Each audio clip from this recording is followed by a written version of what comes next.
It's no secret that the California housing bubble has popped with hardships spread wide. Real estate expert Robert Kiyosaki predicted all of this would happen back in 2005, but most people didn't listen. It's the biggest financial bubble in the history of the world. So I have the benefit of traveling the entire world. All markets go up, all markets come down. So the market will come back. But right now it's going to be a sled ride down. It might be down for a long time, simply because it's going to take more of a down payment because nobody trusts anybody anymore. And the next big sacred cow is your home is an asset. See, in 1997, I wrote in Rich Dad Poor Dad, your house is not an asset. And at that point, every realtor stopped sending me Christmas cards. Because your home is not your asset. Your home is actually your bank's asset if you could read a financial statement. So, Kenny, you own lots of real estate. Yes. Is your home an asset? No, not my personal residence. A lot of people are in trouble today? Yeah, it doesn't produce any revenue. You know, I pay the bank every month. It's the bank's asset. Yeah, and what everybody's to tell you, my house has appreciated in value. Again, that's capital gains versus cash flow. And what the people are finding out now that the real estate market has crashed, and this is all over the world, the value of their home has been sucked out. And so now somehow people are upside down because they're really finding out it's a liability because they still have to pay the bank on that mortgage. You know, so let's say they bought a house for $200,000, they still owe $180,000, but the house is only worth $100,000 now. And they're now finding out that your house is not an asset, it's a liability. And I'll tell you, I'm the largest originator of FHA and VA loans in the entire country out of everybody. I rent. What does that tell you? But as an accountant, is a house an asset? Well, no, you know, the bank considers it, you know, they'll say it's an asset, and the financial planners will say it's an asset, but the reality is that it's not an asset unless it's putting money in your pocket. And a house just drains money from your pocket. And the thing that one of my little pet peeves is that people say, well, if you own a house, though, you get a deduction for the interest. Yes, but it's money out of your pocket, and the best you can get is 40 cents on the dollar.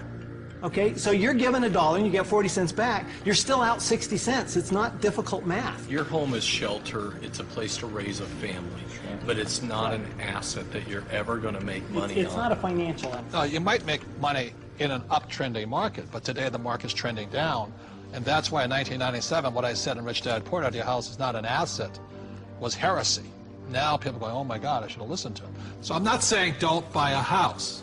I'm saying just don't be financially ignorant and call your house an asset if it's taking money out of your pocket. Because Kim and I own 2 houses, one here in Arizona and one beautiful beach house in Hawaii, and they're our biggest liabilities. People did think, especially in the high times, you know, when the markets were high, they did think their house was an asset. And people, even if they had their mortgage paid off, they were borrowing against their house and putting it into the stock market or wherever they were putting it. So not only were they getting crazy mortgages, but they were taking money out against their house in second, third mortgages. Well, and they were doing it for things like vacations and Boats and cars and other things like this. And the reality is the reason they were doing that is because they got to deduct the interest off their taxes.